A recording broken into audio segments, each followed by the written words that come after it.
Sabi ni Ma'am Janes, Madam, ano po yung reason ng nade-decline sa pagkuha ng property? Siguro ito yung sagot ko, no, based on my experience as a existing developer ko.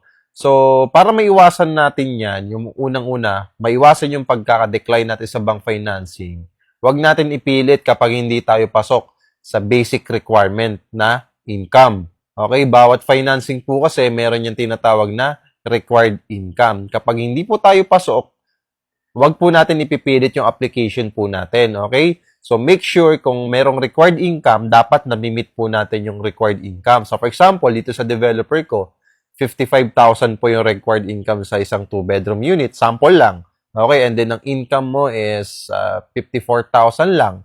Kulang ng 1,000. So, hindi pa rin po yun ma-approve. So, kailangan pa rin po natin mag-provide ng co-borrower.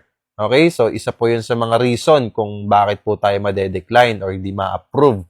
So, dito po sa developer po namin, kapag alam po namin na kinakailangan ng co-borrower, nire-require na po namin kayo agad ng co-borrower para before po kayo mag-reserve, okay, mataas na po yung chance nyo ng approval. Okay? Hindi po kayo made-decline. So, isa po yun sa mga magandang way para maprotektahan po natin yung pera na i-invest nyo sa property. Okay?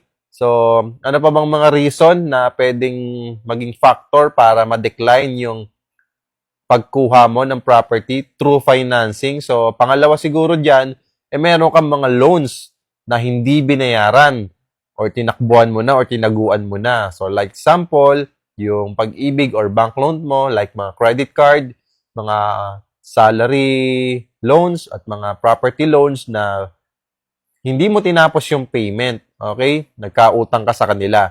So, isa yun sa mga, pangalawang rason kung bakit nade-decline tayo.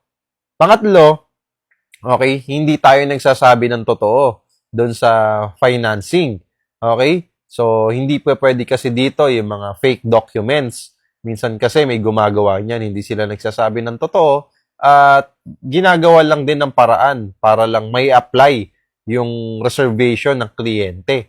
Okay? So, pangatlo, okay, wag na wag po natin gagawin yun kasi delikado po yung pera na i-invest po ninyo.